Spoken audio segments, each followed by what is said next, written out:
Welcome to Conversations on the Edge with Tom and TJ, where Generation X and Millennial talk about restoration, the Edge version 3, and the world.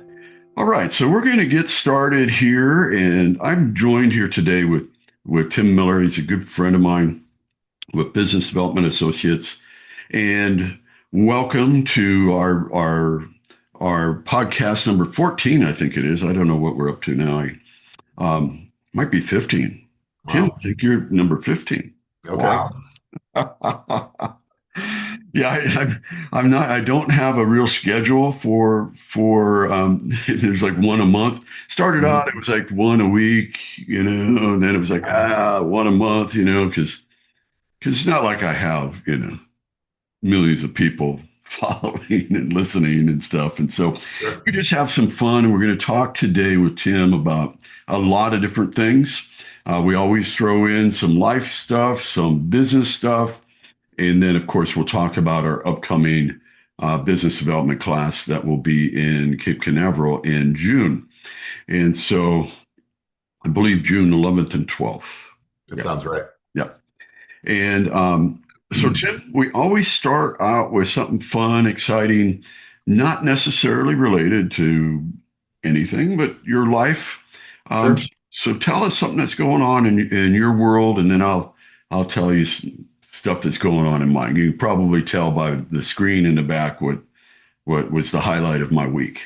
Oh yeah, I'll bet. I wish I was down there to see it.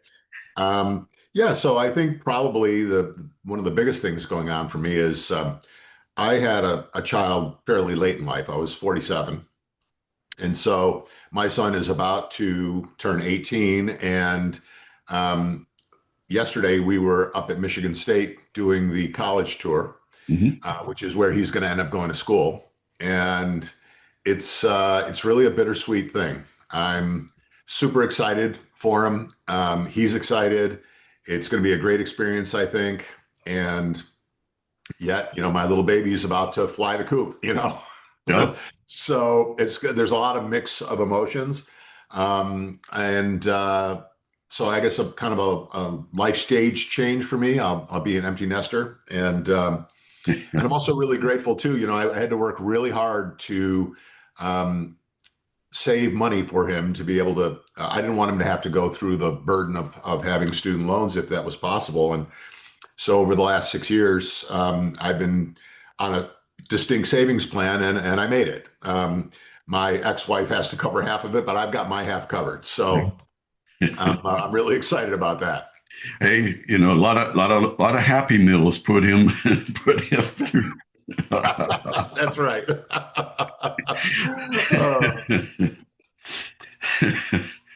No, so what about you? That's awesome, Tim. And I don't have any kids. I've raised a couple, but and I always joke with the people that come through my class. Most of them are the age of what my kids would be if I had some. So I'm kind of living my life vicariously through the millennial generation that is part of our training course and everything. But for me, I love the fact that we get to have a little conversation here.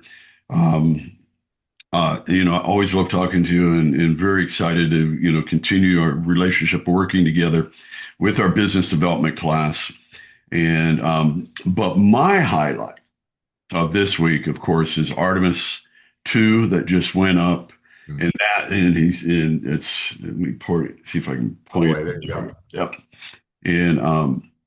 And so that's an actual picture that I removed the background out and stuck in there. But very, very excited about that. That's it's an amazing thing because we weren't here back in the 60s, in the late 50s, when they were in the late 60s when the Apollo program was along. So we didn't get to see that. But this was really, really close. So we're probably, they estimated about half a million to 1 million people came out to watch. Wow. And just really cool. It's like, all right, so now we get to go back to the moon. All those people out there that don't think that we ever went to the moon, we did go to the moon. Yes. And you will see, because afterward, because next one, they're trying to figure out if it's next year or 2028 where we're going to land on the moon, and so it's either late next year or early 2028.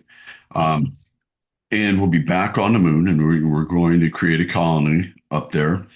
And then everybody that says we've never been there before will, because everything is still up there, because it doesn't deteriorate in space. And so, unless it gets hit by asteroids or something, and so it's going to be sitting up there dusty. You're going to have the flag. You're going to have, part of the limb will still be sitting there, where they launched off to go back up into the section of the Saturn V that was circling the moon. And this exciting thing is we're going to be doing some very similar things. We're going to have a space station that will be circling the moon, will be one of the things that we're going to work on. They're going to take an asteroid and put it in orbit around the moon so that we can test certain mining operations on asteroids, because there is a lot of minerals on asteroids that are not found here on Earth. And so for everybody out there, if you're wondering why Elon Musk and Jeff Bezos are in the space industry, it is because of that. It's not Mars. It is minerals that are on these asteroids, because these guys are very wealthy and they like to control. And so there's nothing more than they would love to find the next life-changing mineral. Right. And then they would own it. And so there's a reason why they're doing all this in it, but it's exciting. If, as long as the economies can continue to feed the space industry with money, because it takes billions and billions and billions of dollars. And if you remember what used to happen whenever Congress got in and they needed to save money, it was always space and education that got cut. And that was and it got cut. And we felt it here, and we would see it here because, we've been wanting to go back to the moon for a long time. Right. But there was a significant amount of time between the late 80s and now, right, where the public wasn't really behind financing that anymore. Because if you remember, towards the end of the Apollo, the public was like, all right, so what are we paying for here? Why are we, we're up there with dune buggies and stuff. Why? And so the public has a very short attention span. Yeah. And after time, well, even right now with Musk's, with SpaceX, there's a launch out here almost weekly. Right. And a lot of us, live here. We used to go out every time there was launch. Now it's like, you're in the office and you hear a rumble. It's like, oh, there must be a launch. Because there's 150 of them a year. Right. And that's only going to increase. And I know once SpaceX gets their moon rocket going, they're going to be going to the moon. We're going to have Artemis going to the moon, which is United Space Alliance or United Launch Alliance, which is Boeing and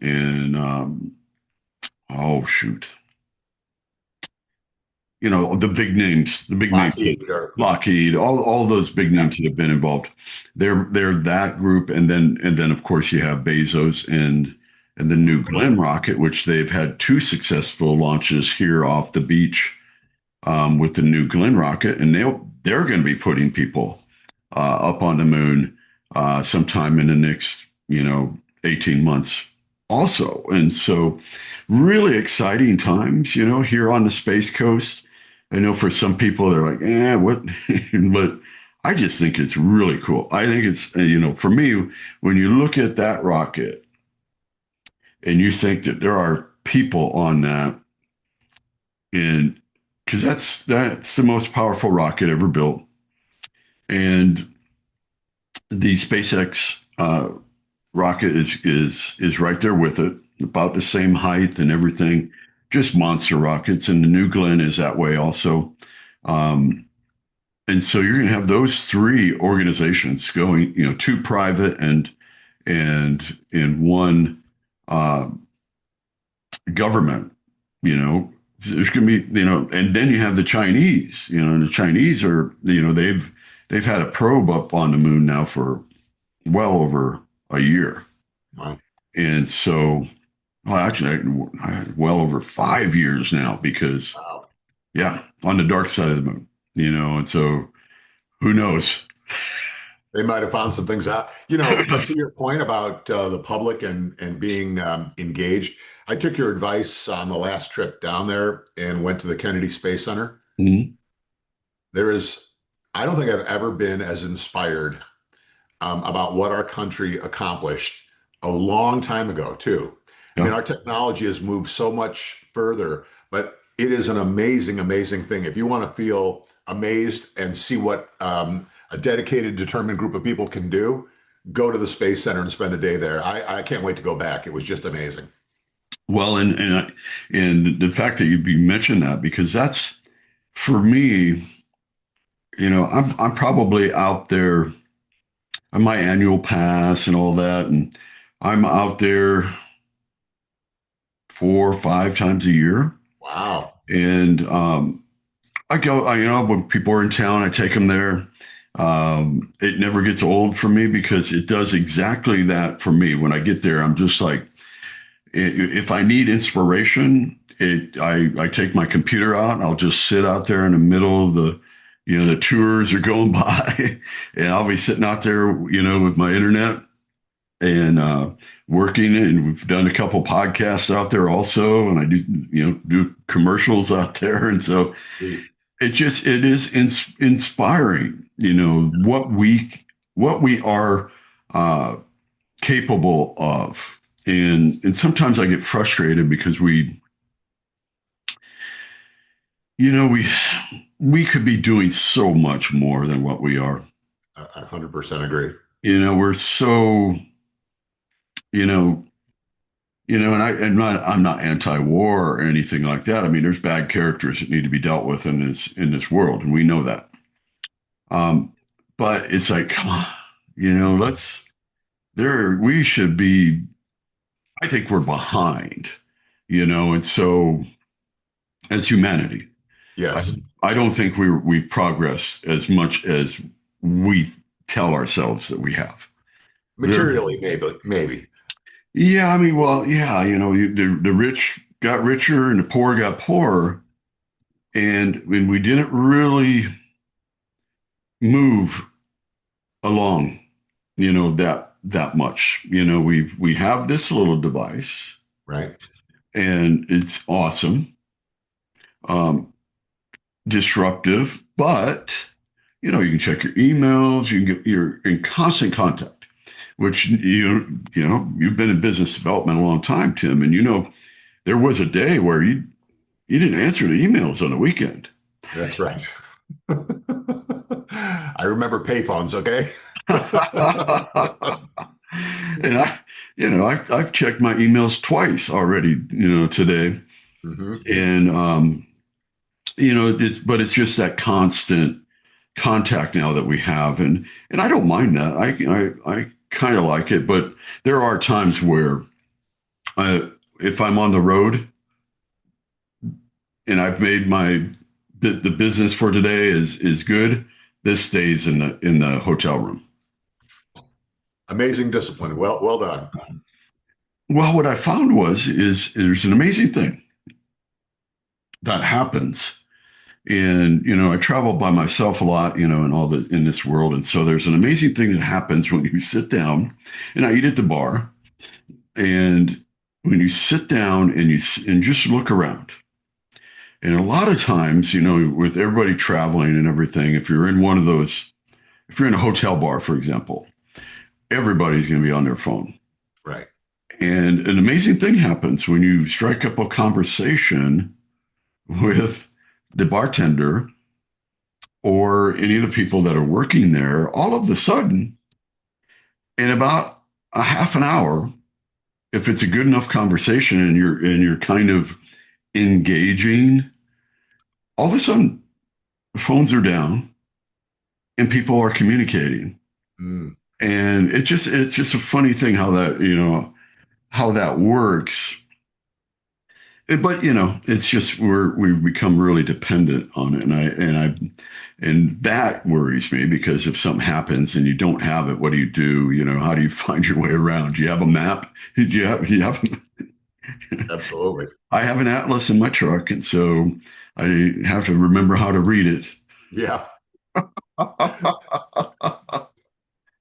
But we have had some great technology breakthroughs, but I really think that we should be further along than we are.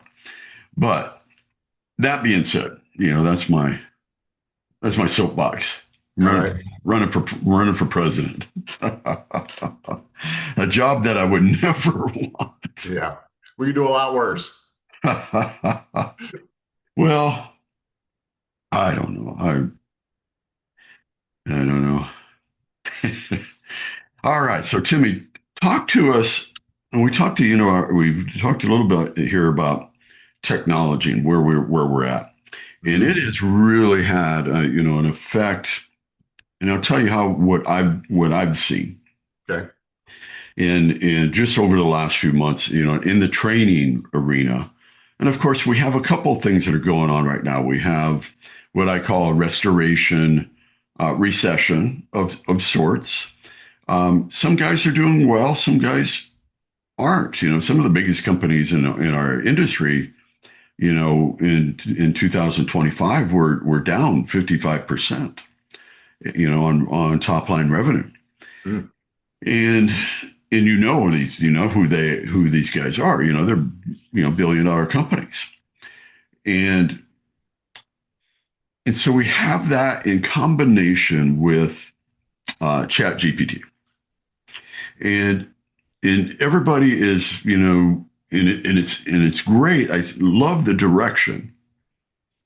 I don't know where it ends. Mm-hmm. I don't think Terminator is. I'm beginning to think that Terminator was not fiction. Or iRobot. iRobot is that sure. One is like, okay, I can see that, where everybody's got their own personal robot. But so with my training, I've noticed is attendance is low. Mm-hmm. It's because of the restoration recession, but I think there's also a lot with Chat GPT where you can type in whatever you want to know and it will write out the procedures for you. Now I know, people like IRCRC and, most of my stuff that I don't want out in the public is behind a paywall. And I think IRCRC has done that. Otherwise, you can just Google and you can probably find out everything that's, without paying to go to an IRCRC class. You could probably put it into chat and print out the procedures. Okay. And so I'm thinking that has a little bit to do with it. And then, I in the economy overall, I think people are just pulling back a little bit. Sure. On spending. I know in my world, we were just talking about you were saving for your son in college. I'm prepping for the next entry into the housing market because I'm refusing to buy high. I did that once in 2006, and I will never do that again. Yeah. And we're in a high market. Right. Now, realtors would love to tell you, oh, it's never coming down. You got to buy now. It's not. Yeah. They told me that in 2006. Right. 2008, I couldn't sell anything. Right. Yeah.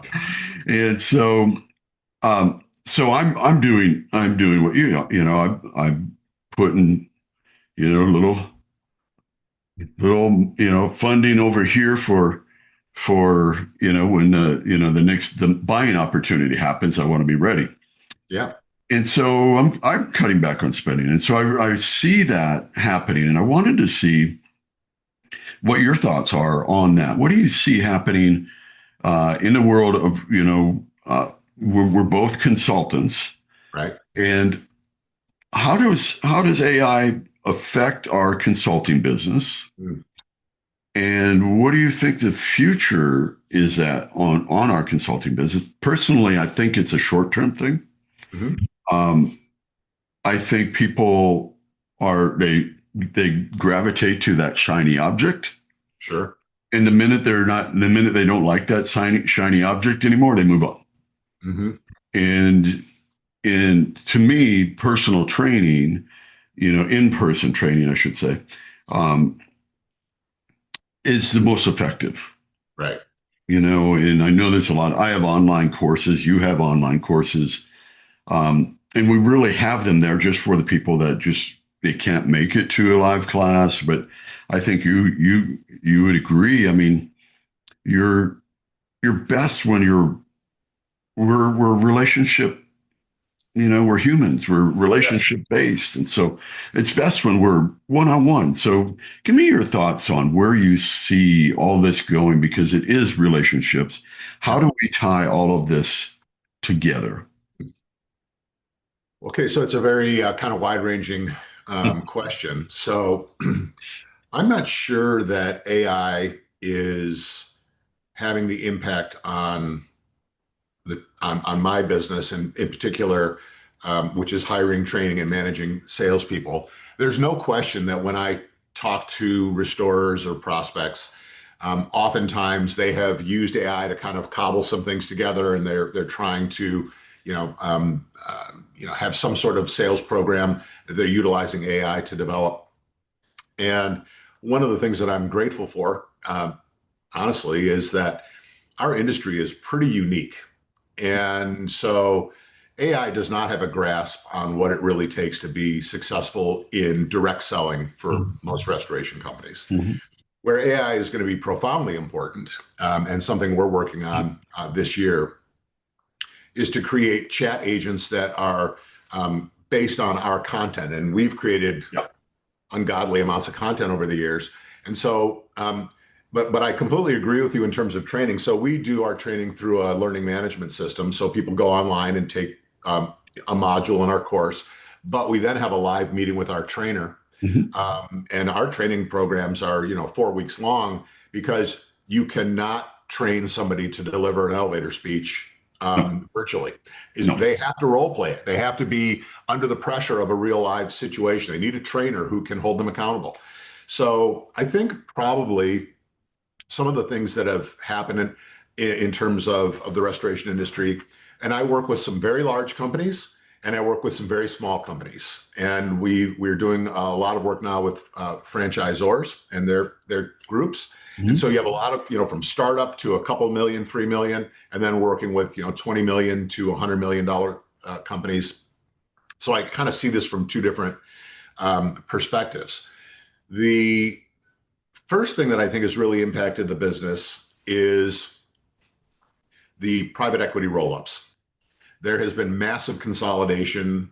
I don't know what, maybe it's over the last 10 years, but it's accelerated to the point where there's just an enormous amount of consolidation. Yep. And so you've got these companies that now, there might be 10 $5 million companies that now, are one conglomerate.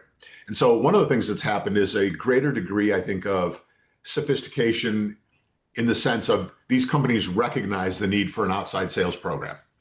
And so they can hire people, they can hire sales management. Most of the time, they still don't understand how to successfully execute that. Yep. But because most restoration sales is still features and benefits driven. We're this big, we've got this many guys, we're all certified, we're going to give you great customer service. But those are not differentiating qualities. Yep. And so the person that, and especially this has been the case in the commercial arena, right? Because Yep. for the last 10 years, every restorer wants more commercial business. Okay. Well, but now you've got way more salespeople, all saying the same things. And so how do you get a foothold? How do you get a commitment? How do you get to be somebody's go-to restoration partner? So I think that has crowded the market. I think that private equity, I mean, I can't say this is a general rule, but private equity often, let me say it that way, I'll use a marketing weasel word for you, often does not improve the performance of an organization. Yep. And I've talked to many, not just one or two, where, you know, a private equity roll-up might have, I don't know, 15 different brands. And after the acquisitions are all done, one is performing and 14 are losing money. And it's because private equity, God bless them, these guys, I mean, I know they're highly educated, but they think they understand our business. And our business is not the same as, you know, any other home services business. Our business has a lot of moving parts. It's very complicated. You have to really understand it. And so I think you've got a lot of people throwing resources at the challenge, but not necessarily accomplishing the result, which is more direct business, whether it's, you know, the commercial market, which is, you know, what, 19 or 20 different sub verticals, whether you're trying to work with insurance agents or plumbers and related verticals to that.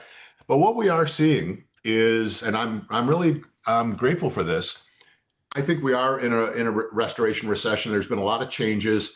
You know, the carriers have been beating on the agency world for decades, you know, not to recommend restoration companies.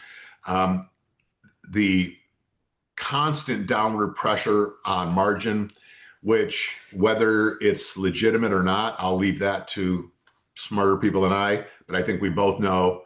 Let me just say, I was cracking up when I saw the CEO of State Farm essentially making the same complaint to Illinois regulators, because they're based in Illinois, about the unfairness of Illinois expecting them to you know, operate their business in a more competitive way.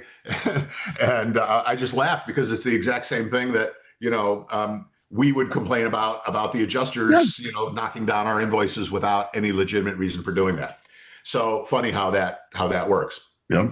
Okay. So so I think we've got, you know, the insurance company, tough, as always, not getting any easier. The market is more crowded with perhaps more salespeople, but not necessarily more good sales programs. But what we can see is that direct sales programs absolutely work. They still work quite well. Now that we have so many clients that we're working with, we've got a data set that is giving us very, very good information about, and I'm not shilling for my program, but that's what I teach. We're starting to see that we can get very, very good results. Now, it's not a slam dunk. It's not a guarantee. There's several factors that are really important. And I'll just touch on them real quickly because I don't want to go beyond what you really asked. You've got to have an owner of the company, or if you're talking about a multi-location large company, general managers that are totally bought into the idea, we are a sales organization. Yep. And so the next thing that's got to happen is the company needs to understand what needs to happen on the back end from the administrative or the operational side to support the sales program, because salespeople have to make promises out there. There has to be a value proposition that is meaningful to the people that you want to do business with.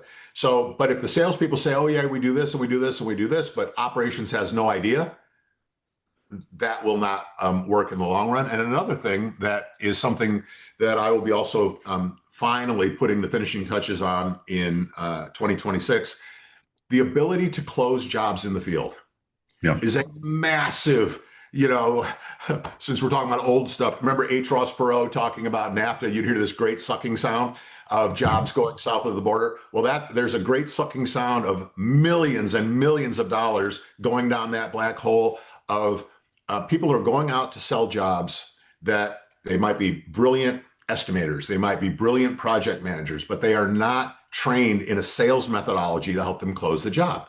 And so if you're not fulfilling the promises of having good salespeople with a good program and you're not closing the jobs, well, then the whole thing tends to fall apart because salespeople want to earn commission. companies want ROI on their sales program. And so you've got to have all these pieces of the puzzle going together, working together. So, and I think one other thing that I'm seeing too is after all of this consolidation, there's another wave, right? Like we've been around a long time. And so, a lot of the people that you and I would have known as some of the larger, more sophisticated restoration companies, they don't exist as independent companies anymore. Yep. They've been rolled up. And so, but now what you see, nature abhors a vacuum, I guess. Now there's this next wave of entrepreneurs, whether they're franchises or independents, that are coming in to fill the gap. And just like it was before, they don't know what they don't know. And so they learn the hard way. And so one of the things that I'm finding is that in this particular market, there's a big demand for what we do. Mm-hmm. But there's got to be a system and a program and a process, and it's got to be proven to the degree that it can be proven, with the qualifications that I just made.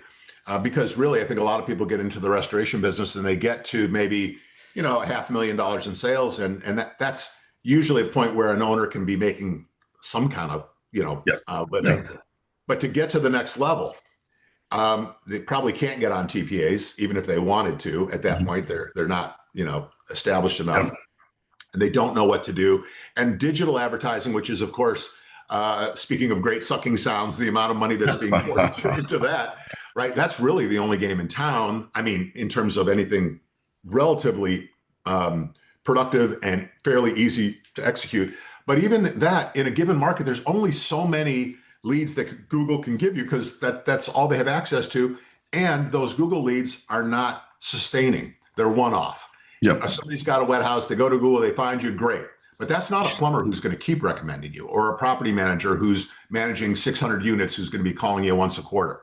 So I think we're in a very transitional time. And in the overall business cycle, we are absolutely in the maturing market, part of that curve. So there's a lot I don't know what's going to happen, but AI is going to make it easier, I think, to reinforce training. Mm-hmm. Because I think that's another key is people come out of training and then they go out into the field. And even if you're managing them, there's not the repetition and reinforcement unless they have a problem that their coach can identify.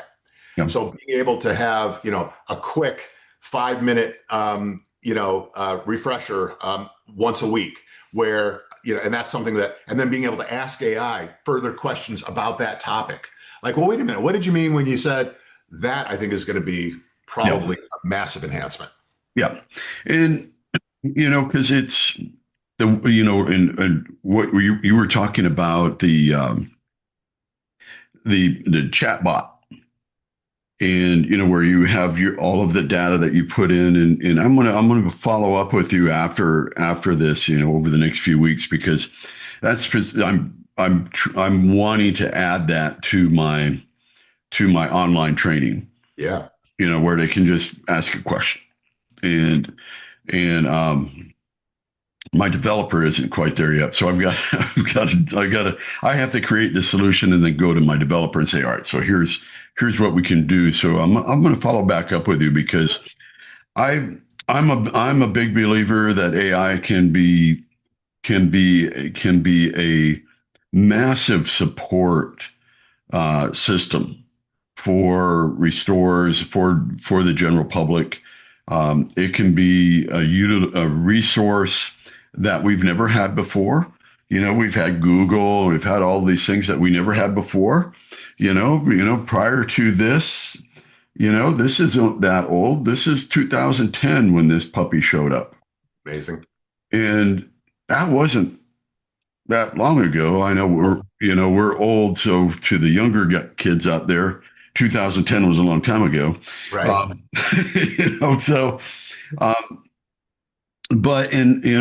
But we can find out whatever, we want to find out, and if we have a question, it's like you just type it in now and there's an answer. Now you got to look at the answer and make sure that it's not right. garbage, because there isn't really a garbage filter that's going on, with information, and it's not, but for us as, for your business and for my business, I think there's some great opportunities, and I am just now kind of getting into, because I was waiting for some of my more aggressive guys that have been in AI now for over a year, 2 years, and I wanted him to tell me what works, what doesn't. So I was trying to eliminate the learning curve. I just want to go right to, all right, this works, boom, let's do it. And so, I want to, like we were talking earlier offline, was, recording, conversations, and then, there's, you can get your notes written for you of that conversation that you had, in a meeting, because, very important. If we're recording, though, we want to make sure that we are letting everybody know that we're recording, right. And so there's no issues there. But in our personal world, I know I've got a couple books in my head that I want to write, and so it's what I'm going to do is actually write it, through video, through audio. Yeah. And see how that goes, and then just edit it instead of doing all the typing. Right. I'll just edit through it and add in and remove, and then have the editors look at it and all that kind of stuff, and publishers and whatever. And we'll be talking about that too, because you've got a couple books out, and I'm going to venture into that world. They're not going to be really related to the restoration business. Well, I guess one might be. Yeah. But it's going to be the kind of the fun side of stuff. It's going to be kind of not really things that, it's not a self-help book by no means, but it's going to be a fun book. Okay, good. And so it'll be all the fun little stories that I have, because everybody that knows me knows that I'm a storyteller. I've got lots of stuff in there, and been blessed to have been all over the world, and some crazy situations, some good situations, some bad situations.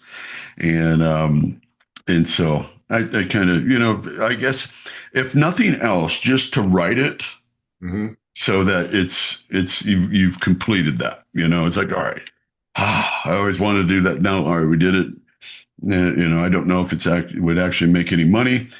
And then, because I think a lot of books that people do, they kind of do that for that. It's just something they always wanted to do. Sure. And they do it. It's not really a money maker, but it's but I don't know. It's kind of like podcasts, So I do this because I like having conversations with my friends, and learning more, and always want to be on that edge of, all right, what's going on out there in the world? What do and so, but I do think that, with AI, from my training standpoint, the consulting side, the restoration recession that we're currently in has affected that too, because people are they're pulling back. They don't have as much money, and even PLRB last week was relatively quiet. It was a slower, smaller crowd, but you have other things going on in there too. 4-hour waits at the airport and all those kinds of things, and so I'm curious to see how RIA is going to be in Savannah, because Savannah's not it's not an international airport or anything coming in there too. So I'm curious to see how that's going to be attended. I'll be there with a booth. You're going to be at RIA this year? Yeah, it will be there. Good. Make sure you come see me. I'll have, you weren't with us when we had Clay Anderson at our December class, and that was really cool. We should have actually just had you come in just so you could meet Clay and talk to him. We may have him back this year, because this is year 10. The week that we're scheduled to be in here in Cape Canaveral for the business development class, June 11th and 12th. We'll talk more about that at the end here, but that class is on my 10-year anniversary for Large Loss Mastery. And so it will be 10 years that week. I can't Amazing. can't believe it. And so we got to get some people in the class. We have plenty of place for everybody that's listening. The business development class is one of our favorites. Tim is one of our headliners. He headlines day two. We have Jack Workington, who is on day one, and then I fill in the gaps. And then we also have Jeff Carrier, who is Restoration ERP, who comes, there's one of the most important pieces of marketing that you can do and services that you can do for your client is an ERP. And some of the biggest jobs, like we did the World Trade Center in 93. That was still the largest project ever done. That was an ERP job, and it wasn't, back then it was a DRP, this disaster recovery plan. And we signed them up 3 months before that job. Wow. Timing. Yeah.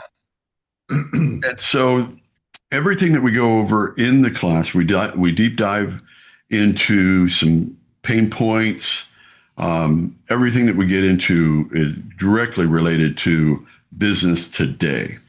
And one of the things I'm doing, because I've been preaching diversification this year, when we're going through a little slow time in restoration, it's time to diversify. And so with my clients, with my consulting clients, because my consulting is on a different angle than yours. Yours is on the sales angle. Mine is operations. Okay. And I've always been an operations guy, not really a sales guy. I can sell, but I don't wake up in the morning, thinking about what I'm going to sell today. Right. And so I'm more of procedures and methodologies and things of that nature. And how do we actually do what we sold them? We said we were going to do, and so plumbing is a big thing for restorers to add to their revenue stream. And one of the things that I'm working on with Jeremy Neal out of the Panhandle here in Florida is a program to where restorers can actually add roofing to their revenue stream without having to start a roofing company. And so we have a network of installers, roofers, roofing companies that actually do the work. And so how the program works is the restorer just simply has to train on how to do roof inspections. Okay. Typically using a drone, right. Go over, and then that information then is sent to the corporate office. Corporate office creates the estimate. And so and then there's a revenue, a profit split with the restoration company. So you get a majority of the profit without having to do the work. That's great. And so without having to do the roofing part of it. So you don't have to have the insurance and all that. We have all of that. All of those things are in place. The licensing, the workman's comp, all of that stuff. And so we're trying to give them the easy button. There's no real such thing as that. But right. So we're diversifying. And have you seen restoration companies do a lot of diversifying over the last few years? And I've noticed a lot of them are, the One Tom Plumber franchises, there are a lot of guys are buying those and working with their business. Have you seen a lot of diversification? I've seen it for sure. When it comes to the plumbing side, I think one of the ones that I saw most closely up front, or most close to the action, so to speak, the guy had a restoration business that had encountered a bunch of storm work and grew very, very quickly, about a 400% growth in a year. And of course, what I used to tell people is, listen, if you're $1 million restoration company that gets a $3 million storm surge bump, you're still $1 million restoration company. Yep. And so, but I didn't know him when that happened. And so he bought up one of the franchises that you were mentioning. And then when the business contracted again to a more normal pace for what he was doing, he was in big trouble, because you start living on, that $4 million, $5 million cash flow. Yep. And one of the things that you have to be careful of, I think, when you're diversifying, and this is what I saw happen to him, he was actually trading the restoration work, which he was having a hard time getting, for plumbing jobs, which he could get, because selling plumbing is a lot easier than selling restoration. Yep. But the average job that he's selling is $600 Yep. versus the average water loss, which is $5,000. And so it's hard to be two things, right? This is a challenge of marketing strategy. If you're going to do it, I think it's very important that you conceptualize it as divisions of the company. We did a lot of work, actually, that I thought was really good about how to each of those to stand on their own, but also where do they overlap, and how does the plumbing enhance the value proposition of the restoration, and vice versa. I don't think it worked the way that most people thought it was going to work. When I first read about One Tom, I was like, wow, this is a great idea. But I think the One Tom idea in and of itself, it's strong. I mean, it's easy, it's simple to understand, it's simple to sell. And I think that how to mesh that with the restoration business was a bit of a challenge. Yep. Now, somebody else along the same lines, a guy who has been in the restoration business a very long time, he is actually going to be doing plumbing, HVAC, electrical, and restoration. He believes that the golden age of restoration is over. I don't know. From what I'm seeing with my work with a lot of small restoration companies, who most of them are mitigation only companies, or they're starting to build relationships where they can be full service companies, and they are able to do just fine focusing on that specialization. The other thing that I would say too is, it was so common for years that carpet cleaners went into the restoration business. Carpet cleaning, generally speaking, and please, I hope I don't offend anybody, carpet cleaning is just not a great business, in my opinion. I mean, it can be a good business if you're like a one-man or two-man gang, and you're just looking to make a living for yourself, and you're that high service kind of guy. But generally speaking, carpet cleaning is selling today for about the same price it was 20 years ago. And the thing too, unless you're doing, like the numbers, like you have, just the quantity is what you have to have. You got to have a lot. Boom, boom, boom, boom, boom. Right. Well, and I work with a guy out in the Northeast. The Northwest, the Pacific Northwest, who built $1 million carpet cleaning company, then got into the restoration business, built that up really quickly, and sold to private equity. And he is, as far as I know, retired from our industry. Yeah. A really smart guy. But anyway, the point is, in terms of diversification, now what I've also seen, and again, these have to be managed really carefully. We built a program for a company that wanted to do just basically renovation work. So their main focus on the restoration side was commercial, multi-location company in the tens of millions, and probably somewhere in the $50 million on any given year. But they saw a lot of opportunity because they had all this project management expertise. But they still needed a way to go out and get that work. Yeah. And again, just like you're thinking about, I think with the roofing, you have to be really wise about this, because an awful lot of those renovation companies are working on margins like, 20% gross profit. And you've got to know how to make that work. And so, like a paper contractor, like a paper GC, right? Your overhead has to be extremely low, very lean, and you have to be really good at managing. But yes, I think a lot of companies are trying to figure out, how do we diversify? It is a marketing strategy and differentiation problem. And I think, the one thing with roofing, though, the roof gets paid first. The insurance companies always pay the roofer first. Nice. Because they have to mitigate the loss. Right. So it has to be tarped, and the roof has to be done. Yeah. Then they screw around with the restoration companies. Yeah. but the roof they typically don't mess around with. Well, what And I love about, yeah. I'm sorry, didn't mean to No, interrupt. no, What I love go. about the roofing, I think it's a better fit for a full service restoration company. It totally makes sense. Like, Yeah. yeah, we also do roofing. Oh, yeah, I thought you did. You said you're full service, you Yeah. do reconstruction, and it's big dollars, Yeah. which means that depending on how, even with a margin split, the dollars are still pretty good. And it's money that most restorers will leave on the table. Yeah. So, no, I think this is a really interesting idea. Well, and then the plumbing side of it, what I've seen work Okay. it's not a lead generator for restoration. It's a separate business altogether. To where it's just a separate revenue stream. It's not helping your mitigation work really in any way, shape, or form. And so the guys that I have that are really being successful at it are doing big projects or doing commercial jobs.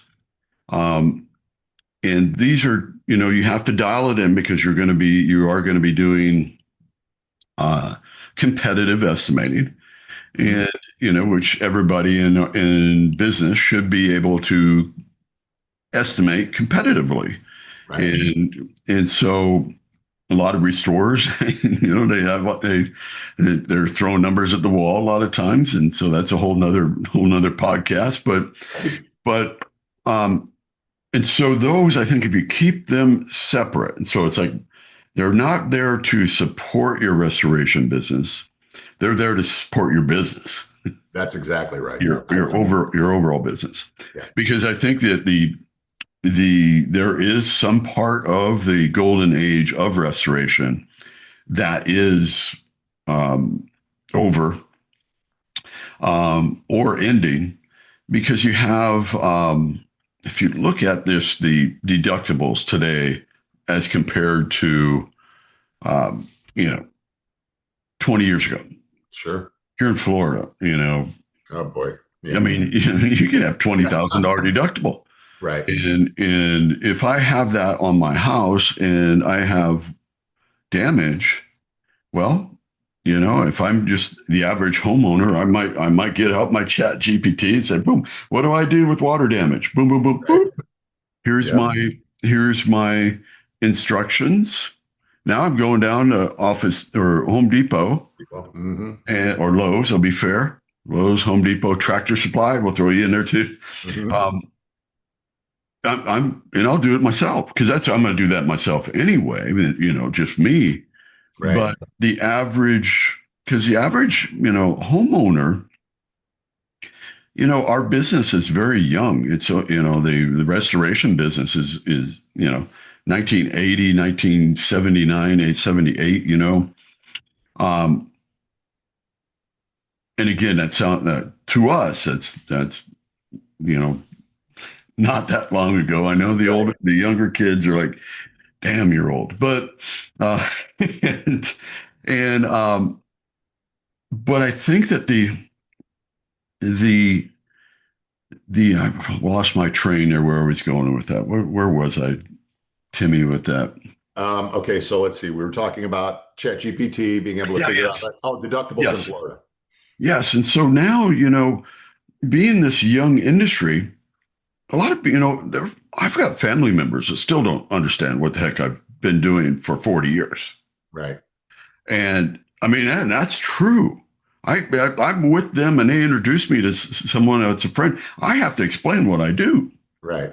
And to the general public, the restoration world, to the general public, they don't know really, what Serpro or Balfour, what are they? They only know because they talk. They had a water damage or something come up. But in the general life, I mean, it's not like they really truly understand who we are. Right. And so the AI portion of that could be a big That's thing. A good point. Yeah. Because people are just like this. Boop, boop, boop, boop. Okay, how do I take care of water damage? What do I do with mold? I got mold. What should I do? Boop, boop, boop. And and Chat GPT will write out your instructions and give you a laundry list of what you need to buy at Home Depot or Lowe's.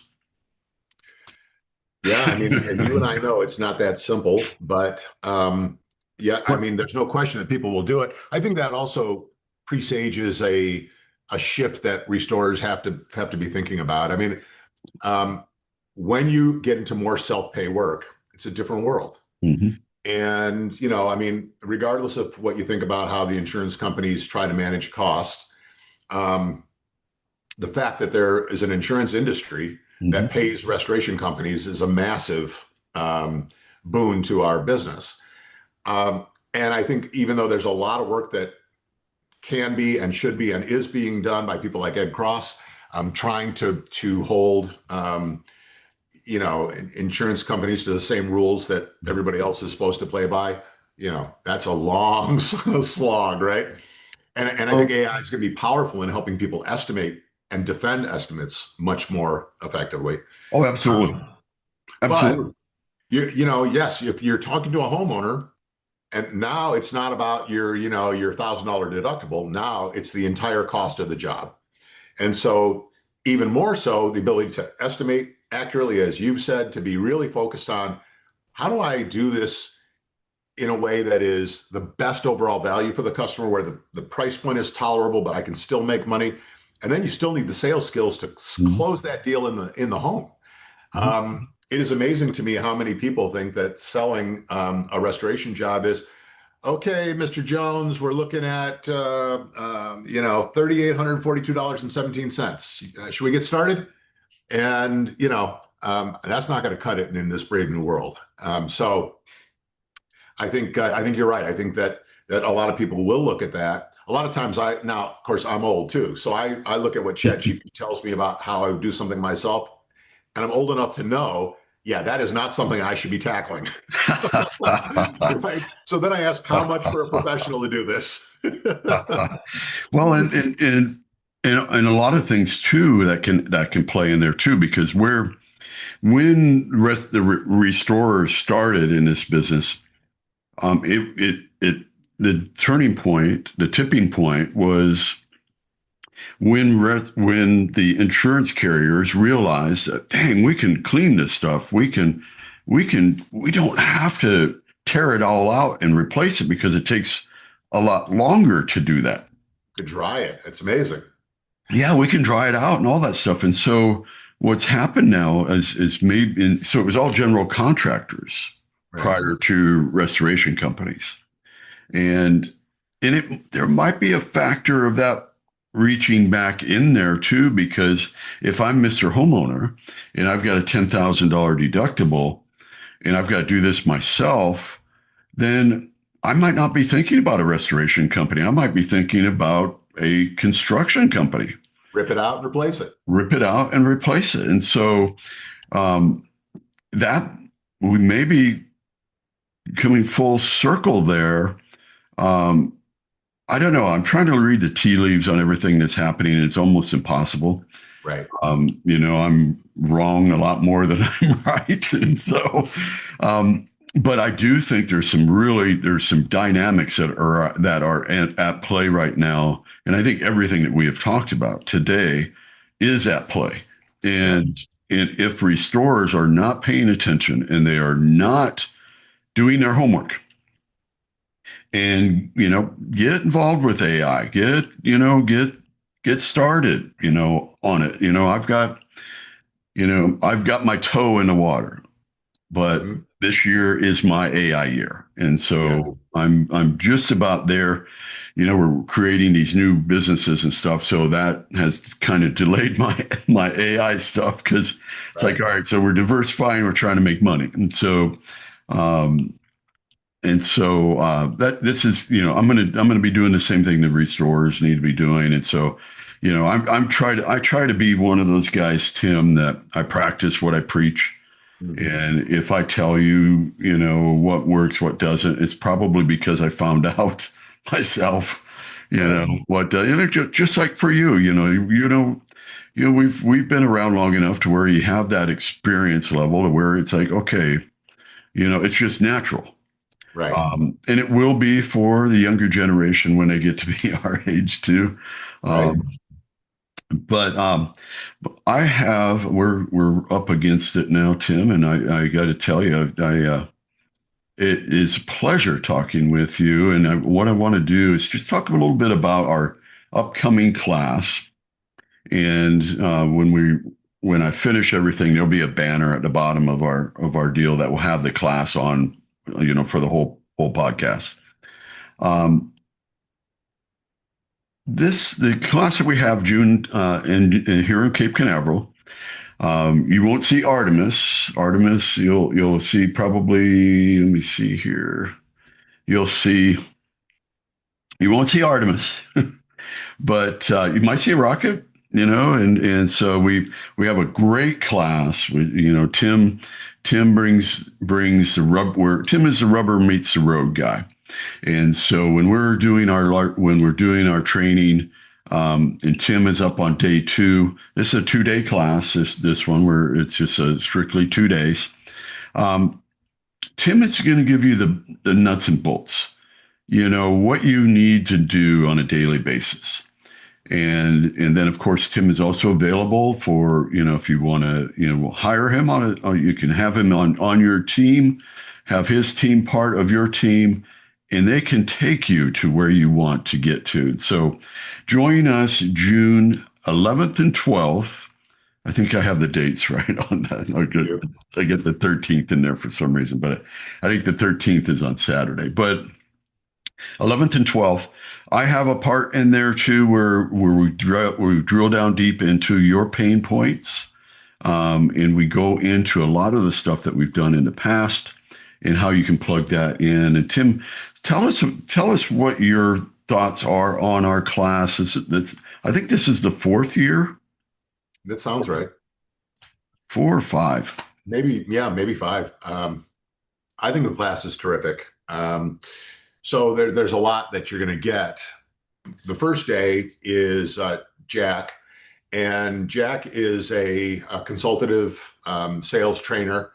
And, it is amazing to me, people throw around the term consultative selling all the time, but very few people really practice it. Mm-hmm. And it is so important to understand that, because otherwise, if you don't really understand consultative selling, you're just showing up and throwing up, right? And you're not differentiated. You don't ask smart questions. You don't lead the prospect to the right conclusion. And you're going to get a power-packed day with Jack of pure consultative training, which is how I learned to sell many, many moons ago. And it's still how I sell today. And, selling has kind of that dirty word where really selling should be a communication process where you find out if a prospect has pains or problems or challenges or owies that you can solve. And if you can, you have a conversation about whether that's a mutually beneficial relationship. Mm-hmm. It's not like, Tin Men or Cadillac Man or any of that kind of stuff, right? And so it makes selling more scientific and allows you the freedom to build the relationship, which is the business that we're in. So, and my portion of the program, of course, is what you just said, Tom, and that is, it's very much a rubber meets the road. We've been training restoration companies for 23 years to go out and build their own direct business. And so in a 4-hour program, it's pretty wide ranging with a lot of information you're going to come away with. I don't hold anything back. I'm giving it all out. And so, what does the value proposition look like? What are the type of salespeople that you want to have? What are the prospecting activities supposed to look like? How does an ERP get incorporated into this? I mean, there's just tons and tons and tons of stuff that I think can be very, very useful, whether you're building your own program or evolving or developing your own program, or you want to learn more about it and say, okay, well, maybe it makes sense for me to work with somebody who can facilitate this for us. And then Jeff Carrier with Restoration ERP, this is really the premier piece of technology that supports these commercial programs. You got to have it. And Jeff is doing some amazing things with AI, actually, in terms of making ERPs easier to create, which has always been a bottleneck. And so an AI wizard that's going to walk you through building the ERP, because the quicker you can get one built, the quicker it's installed. That has historically been a real problem. And Jeff is doing a lot of other things too in support of commercial marketers. And so I think you've built a great team, if I do say so myself. And of course, Tom, what you bring to the table is a depth of experience that I don't know if anybody can match up with. And listening to you talk about, Tulane or the World Trade Center, or, these jobs in the Middle East, I mean, it's amazing. And the resource too, with the Edge software and your consulting ability. I tell people all the time, if you get a massive loss, the first thing you do is call Tom, okay? Because you don't want to lose it, and B, you want to make sure you make money on it. And so it's a really great opportunity to take a couple days away. I've seen, I think, 3 or 4 rocket launches now that I've been down there. And I like to take a couple days in addition when I can. It's a great class, and I can't recommend it enough. I really enjoy it too. And of course, we have our steak and beers cookout where we go out, we cook out by the pool. The chef brings out the grill, and we grill up some ribeyes or some whatever you want. If you want to put some whatever fish you want to put on there, we can do that. Chicken, fish, steak, whatever, and the biggest baked potatoes that you have ever seen. Yeah. And I still don't know where they get them, but it is a great event, worth every penny. The team, as Tim said, is a really, really diverse team and a good training team. You're going to learn much. Everything that you're going to learn, you can put to work immediately. I'm a big keep it simple, stupid guy. And so my part of it, I go into, the things that have worked for me, for the companies that I've worked with, and what I see working now and how it all plays together. Because we always have to remember that this isn't rocket science. Now, you see Artemis behind me over here. Other way. There you go. Yeah, it's hard to get that direction right when it's behind me. But when you see Artemis right there, that is rocket science. And we're not doing that. Yeah. Thank goodness. We're not doing that. We're cleaning, drying, and restoring. Yeah. And ripping out and replacing. And it is really important for us to always remember that, don't overcomplicate things. Don't make things harder than they are. We're not launching rockets into space. We're cleaning up after disasters, and we want to do it profitably. We want to do it to where it works for the client. It keeps them in business. It keeps them in their home. That is the reason why we're in this. And yes, it is profitable and everything that comes with doing a great job. And so what you'll learn is how to find those opportunities, how to keep those opportunities continuing to come in, and Tim will get into how to get your sales team together and how to keep them, because that's one of the hardest things is getting a good sales team together and then keeping them. And so, Timmy, I'm going to just tie it up unless you got anything else. I want, please join us here in Cape Canaveral, Florida, June 11th and the 12th. It's a 2-day class this time. We cut a day off. And it's going to be jam-packed. You're going to learn a lot. You're going to have a lot of fun. And you might even see a rocket while you're here. And we might even have a couple other surprises built in there too. All right. Well, Timmy, it has been a pleasure. Thank you, my man. Right. On this is Easter weekend. Thank you for taking the time. And I really appreciate it. And I look forward to seeing you in June. Actually, I'll see you in RA and in Savannah. Okay, terrific. Look forward to it. All right, buddy. Thank you. Thank you. All right. Cheers. Cheers.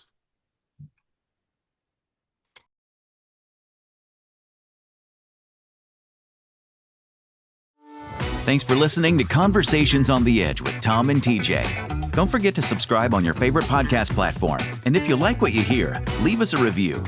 Join us next time for another Conversation on the Edge.